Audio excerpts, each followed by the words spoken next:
Welcome to master key TV. మనం ఈ మధ్య తరచుగా 3 రోజుల నుంచి రెగ్యులర్గా పేపర్లో కానీ సోషల్ మీడియాలో కానీ టీవీలో కానీ వినిపిస్తున్న వార్తల్లో ప్రధానమైనది కంబోడియా దేశం పేరు బాగా వినిపిస్తూ ఉంది. ఏంటంటే కంబోడియాకి మన తెలుగు రాష్ట్రాల నుంచే వందల కొద్ది నిరుద్యోగులు వెళ్ళి ఉద్యోగం కోసం అక్కడికి వెళ్ళి అక్కడ చిక్కుకున్నారు అనే అంశం, దానికి సంబంధించినటువంటి అక్కడ ఎవరైతే ఇబ్బందులు పడుతున్నారో వాళ్ళకి సంబంధించిన సమాచారం కూడా మనకు వచ్చింది. దీనికి సంబంధించిన డీటెయిల్స్ మాట్లాడడానికి మన స్టూడియోకి వచ్చారు దాసరి విజ్ఞాన్ గారు. విజ్ఞాన్ గారితో మాట్లాడి ఆ డీటెయిల్స్ అంటే తెలుసుకునే ప్రయత్నం చేద్దాం. విజ్ఞాన్ గారు నమస్తే అండి. ఏంటండి ఇది యాక్చువల్గా ఇంత ముందు గల్ఫ్ కంట్రీస్కి వెళ్ళారు అనేది విన్నాము, అక్కడ పోయి చిక్కుకున్నారు, గల్ఫ్ బాధితులు అనేది ఒకటి ఉంది. టీఆర్ఎస్ గవర్నమెంట్ ఉన్నప్పుడు దాని మీద సిరిసిల్ల బాధితులు అక్కడికి వెళ్ళి ఉన్నారు, కరీంనగర్ సిరిసిల్ల నుంచి చాలామంది అక్కడ చిక్కుకున్నారని విన్నాం. ఈ కంబోడియా కొత్తగా వినిపిస్తుంది ఈ పేరు. కంబోడియా ఏంటి, అక్కడ ఏముంటుంది, వీళ్ళు వెళ్ళి ఏం చేస్తారు, అసలు ఏ విధంగా వీళ్ళు ఫ్రాడ్కి గురి అయ్యారు? గల్ఫ్ గురించి అంటే వాళ్ళు కష్టాలు పడ్డారు కరెక్టే, కానీ పని అయితే చేశారు, కష్టమైన పని చేశారు. క్రూడ్ ఆయిల్ దగ్గర చాలా కష్టమైన పని చేసి వాళ్ళు ఖచ్చితంగా ఇక్కడే ఉన్నారు. వాళ్ళు సెలవులు ఇవ్వకపోవడం, జీతాలు సరిగ్గానే ఇచ్చేవాళ్ళండి. గల్ఫ్కి పెద్ద విషయం కాదు. 6 నెలలు సంవత్సరంలో 6 నెలలు పని చేసేవాళ్ళు, సంవత్సరానికి సరిపడా శాలరీలు ఇచ్చి పంపేవాళ్ళు. కానీ వీళ్ళు కొంతమందికి మరీ కూలీ వాళ్ళు వెళ్ళే వాళ్ళు కొంచెం కష్టపడే వాళ్ళు అంతే. ఇక కంబోడియా విషయానికి వస్తే ఇది పూర్తిగా డిఫరెంట్. అనకాపల్లి కేంద్రంగా వైజాగ్ నుంచి ఏం జరిగిందంటే, కొంతమంది ఏజెంట్లు కంబోడియాలో జాబులు ఉన్నాయి, డేటా ఎంట్రీ ఆపరేటర్ జాబులు, మీరు చదువుకున్నా చదువుకోకపోయినా పర్లేదు, వాళ్ళే ట్రైనింగ్ ఇస్తారు మీకు, మీరు ఇంత కడితే మిమ్మల్ని పట్టుకెళ్తాం అనగానే ఈ చదువుకుని వాళ్ళందరూ కూడా నమ్మబలికారు. మాకు వైజాగ్లో ఉన్న వాళ్ళకి బేసికల్ ఏంటంటే, వాళ్ళు చాలామంది ట్రై చేస్తూ ఉంటారు, షిప్ యార్డ్లో పనులు చేస్తూ ఉంటారు, ఆ మూటలు మోస్తా, దాని బదులు ఇది బెటరే కదా అనుకున్నారు. లేదా అక్కడ షిప్ యార్డ్ కాకుండా ఇంకేమున్నాయి, ఇంకేదో జాబులు చేస్తారు, నేవీకి సంబంధించి ఇంకేవో జాబులు చేస్తూ ఉంటారు, కాంట్రాక్ట్ బేసిస్లో వెళ్తారు, కాంట్రాక్ట్ బేస్లో పని. ఆ కాంట్రాక్టే, అది గవర్నమెంట్ జాబ్ అవ్వదు, కొన్నాళ్ళు కాంట్రాక్ట్ చేసి మళ్ళీ వెళ్ళిపోతూ ఉంటారు. ఏదైనా కన్స్ట్రక్షన్ అవుతే అక్కడ జాబ్ చేసేవాళ్ళు.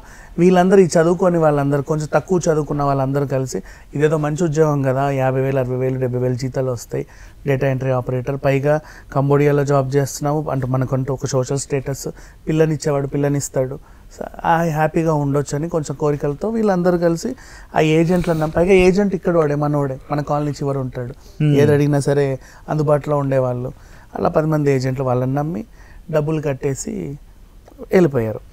వీళ్ళని కంబోడియా ఎలా తీసుకెళ్లేవాళ్ళు అంటే, వయా థాయిలాండ్ నుంచి తీసుకెళ్లేవాళ్ళు. థాయిలాండ్ ట్రిప్ అనమాట, ఒక 4 days అక్కడ అన్నీ చూపించి ఇది అబ్బా ఎంత బాగా చూపిస్తున్నారో వీళ్ళు. మళ్ళీ అక్కడ నుంచి థాయిలాండ్ నుంచి కంబోడియా, థాయిలాండ్ నుంచి కంబోడియా అంటే కంబోడియా వరకు వెళ్ళరు, దారిలో ఏదో కంపెనీకి తీసుకెళ్తారు. కంపెనీకి తీసుకెళ్ళిన తర్వాత ఓ ఫ్లోర్ అంతా సిస్టమ్ లేసి ఉంటాయి మనకి, ఇట్లా క్యాబిల్ కింద ఫ్లోర్ అంతా వీళ్ళ అకామిడేషన్, బెడ్లు అక్కడ వాళ్ళు పడుకోవాలి, పైకి వెళ్ళి జాబ్ చేయాలి. ఇంకంతే, ఆ కోట లాక్. ఇక అక్కడికి వెళ్ళి వీళ్ళు చేసే జాబ్ ఏంటంటే, వీళ్ళకి ఇచ్చే ట్రైనింగ్ ఏంటంటే, ఇండియాలో ఉన్న టాప్ మంచి మోడల్స్ మొహాలతో, అమ్మాయిల మొహాలతో ఫేస్బుక్లు ఇన్స్టాలు క్రియేట్ చేసి ట్రాప్ చేయాలి, హనీ ట్రాప్ చేయాలి. హనీ ట్రాపే కాదు, ఇంకా రకరకాల వాళ్ళ అకౌంట్లోంచి డబ్బులు తీసుకోవడం, ఏదో రకంగా మోసం. అది మన ఇండియన్స్నే చేయడం, అంటే వీళ్ళకి కొంచెం లోకల్ లాంగ్వేజ్ ఉంటుంది కాబట్టి ఇండియన్స్నే చేయడం అనేది అక్కడ కంబోడియా నుంచి కేంద్రంగా జరుగుతుంది. వాళ్ళకేమో అయ్యో మేము మనోళ్ళనే మోసం చేస్తున్నాం, మన కంట్రీలను మోసం చేస్తున్నాం, వాళ్ళ తీవ్రత ఎలా ఉంటుంది, వాళ్ళు ఎవడైనా ఆత్మహత్య చేసుకుంటే ఏంటి పరిస్థితి, డబ్బులు పోయాయని, అంటే ఆ రేంజ్లో మోసాలు చేస్తున్నాం, ఎమోషనల్ ట్రాప్ చేస్తున్నాం. ఇదంతా కరెక్టా కాదా అనుకునే వాళ్ళు వాళ్ళని 24 గంటలు వాళ్ళ కంట్రోల్లో ఉంచుకొని 16 గంటలు పని చేయించుకునేవాళ్ళు. బట్ రోజు టార్గెట్ ఇచ్చేవాడు, 3 మినిమం వీళ్ళు ట్రాప్ చేయాలని. ట్రాప్ చేయకపోతే సరిగ్గా తిండి పెట్టేవాళ్ళు కాదు, బాగా హింసించేవాళ్ళు, కొట్టేవాళ్ళు, కొరడాతో కొట్టేవాడు, బెల్ట్తో కొట్టేవాళ్ళు, తిండి పెట్టేవాళ్ళు కాదు, చీకటి గదిలో ఒక రోజంతా ఉంచేవాళ్ళు, మంచినీళ్ళు ఇచ్చేవాళ్ళు కాదు. ఇలా చాలా హింస పెడితే అక్కడ నుంచి వాళ్ళకి ఏం చేయాలో అర్థం కాక చాలా రోజులు అలాగే మూలిగి ఉన్నారు.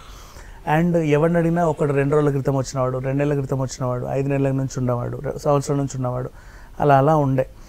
ఒకానొక టైంలో వీళ్ళందరూ కలిసి ఒక 200 మంది అలాగా గ్రూప్గా ఫామ్ అయ్యి వాళ్ళని, అంటే ఇక తిరుగుబాటు, కేజీఎఫ్ లెవెల్లో తిరుగుబాటు చేసి వాళ్ళని బాగా కొట్టి అక్కడ పెద్ద గొడవ చేస్తే 40 మంది కంబోడియా పోలీసులు వచ్చారు, ఏదో జరుగుతుంది ఇక్కడ, ఏంటి అని జరిగితే, ఇదండి మేము ఇలా పలానా ఇండియా నుంచి వచ్చాము, మా పాస్పోర్ట్లు తీసుకున్నారు, మమ్మల్ని ఇక్కడ బంధించారు, మా చేతి పని చేయిస్తున్నారు, ఇది ఇక్కడ జరిగేది అని చెప్పగానే వాళ్ళు వీళ్ళ లోకల్ వైజాగ్ పోలీసులకి సమాచారం ఇచ్చి పోలీసులు అంటే కంట్రీ పోలీసులు మంచి వాళ్ళకి వీళ్ళకి సమాచారం ఇచ్చాక వీళ్ళు వెళ్ళి బాధితులన్నీ తీసుకొచ్చే ప్రయత్నం చేశారు. ఇప్పటివరకు 24 మంది వచ్చారు. ఇంకా మంది ఎంతమంది ఉన్నారంటే 2 తెలుగు రాష్ట్రాలకు సంబంధించి ఒక 150 మంది వరకు అక్కడ ఉన్నారంట. సరే 2 తెలుగు రాష్ట్రాల పరిస్థితి ఓకే, దేశవ్యాప్తంగా ఎంతమంది ఉంటారు? 500 మందో 1000 మందో ఎల్లుంటారేమో, మేబీ తెలియదు. అక్కడ ఈ ఒక్క కంపెనీ కదా, అట్లాంటి కంపెనీ కొన్ని ఉంటాయి. సో వీళ్ళు కూడా స్టింగ్ ఆపరేషన్ నిర్వహించి ఎక్కడెక్కడి నుంచి ఎవడెవడైతే కంబోడియా అని చెప్పి మీ ఇంట్లో నుంచి వెళ్ళారో మాకు చెప్పండి, వాళ్ళ డీటెయిల్స్ మేము కంబోడియా పోలీసులకు ఇస్తాం, పలానోడు కంబోడియా పేరు చెప్పి మా దగ్గర నుంచి వచ్చాడండి, వీళ్ళు చేయండి అని చెప్తారు. ఈ ఏజెంట్లందరిని అరెస్ట్ చేశారు. మీకు ఎవడరా ఇలా చెప్పేది, మీకు ఎక్కడి నుంచి సమాచారం వస్తుంది, మీకు మాకు పంపమని, కాంట్రాక్ట్ ఎవడిచ్చాడు మీకు, ఉద్యోగాలు ఇవ్వమని అని చెప్పి వీళ్ళందరిని అరెస్ట్ చేసి లోపలేశారు. నాకు ఇక రేపో ఎల్లుండో అసలు విషయం తెలుస్తుంది. పోలీసు కొంచెం స్టింగ్ ఆపరేషన్ గట్టిగానే చేశారు. మనం మిగతా వాళ్ళని ఇంకా 150 మంది ఉన్నారట, వాళ్ళందరినీ కూడా వెనక్కి తెచ్చే ప్రయత్నాలు అయితే చేస్తున్నారు. ఓకే, ప్రస్తుతానికి బందగా ఉన్న అప్డేట్స్ ఇవి.